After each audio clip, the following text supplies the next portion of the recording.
Assalamualaikum warahmatullahi wabarakatuh. Salam sejahtera bagi kita semua. Kami dari kelompok 8 kelas A Ekonomi Mikro 2 yang beranggotakan yang pertama ada Uswatun Hasanah dengan NIM 001. Yang kedua ada Asri Lady Perbin S dengan NIM 040. Yang ketiga ada Fema Almaida Rizky dengan NIM 079. Yang keempat ada saya Genduk Suryawati dengan NIM 097.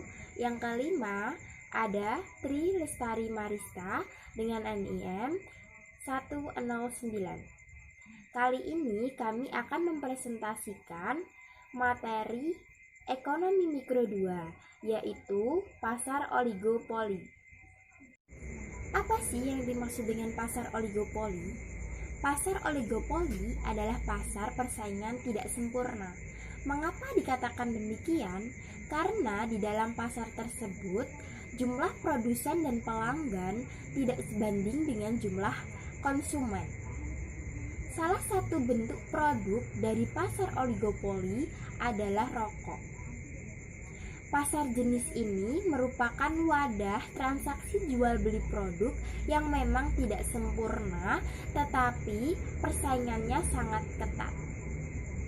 Di pasar ini, banyak pihak produsen yang melancarkan tips dan trik untuk menjaga konsumen tetap bertahan agar membeli produknya, termasuk dengan cara memainkan harga produk di pasaran.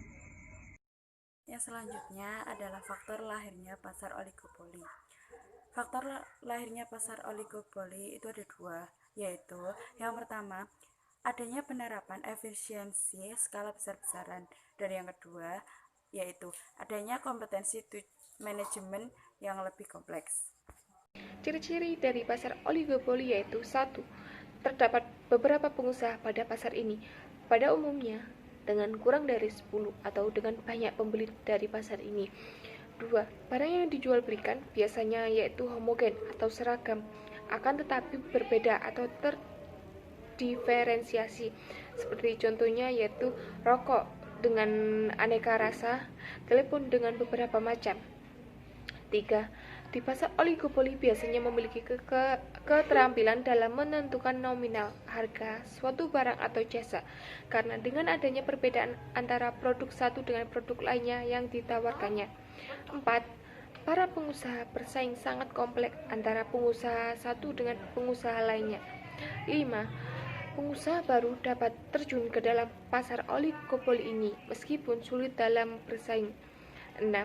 Sistem harga yang kaku atau karena sifatnya hanya terdiri dari beberapa perusahaan, perilaku suatu perusahaan menjadi berpengaruh bagi perusahaan lain.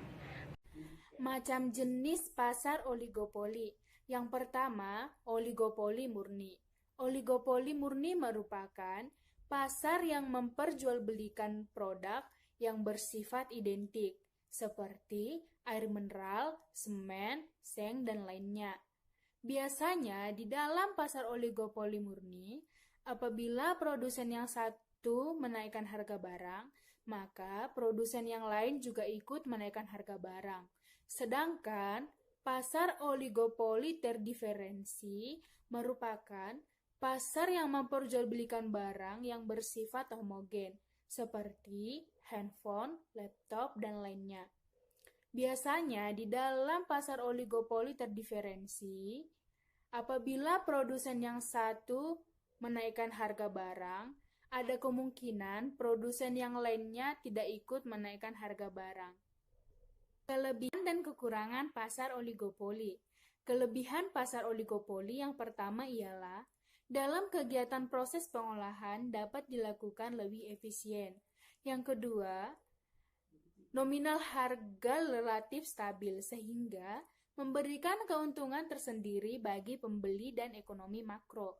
Yang ketiga, kualitas produk di pasar semakin maju karena adanya rasa persaingan dan rasa berkompetensi antara perusahaan yang satu dengan perusahaan yang lain, sehingga lebih mengutamakan, lebih mementingkan untuk menciptakan ide-ide kreatif baru dan ide yang lebih berinovasi. Kekurangan dari pasar oligopoli. Yang pertama, terjadinya eksploitasi yang berkelanjutan dalam kegiatan jual beli. Yang kedua, sulitnya untuk mewujudkan pendapatan yang lebih merata. Yang ketiga, dapat terjadi pemborosan bahan dasar ekonomi karena digunakan secara terus-menerus. Di dalam teori ekonomi mikro itu terdapat dua jenis oligopoli. Yang pertama itu oligopoli non-kolusif dan oligopoli kolusif. Di dalam oligopoli non-kolusif itu, tindakan yang apabila dilakukan oleh satu perusahaan, maka akan memancing reaksi terhadap perusahaan pesaing. Dan yang kedua itu oligopoli kolusif.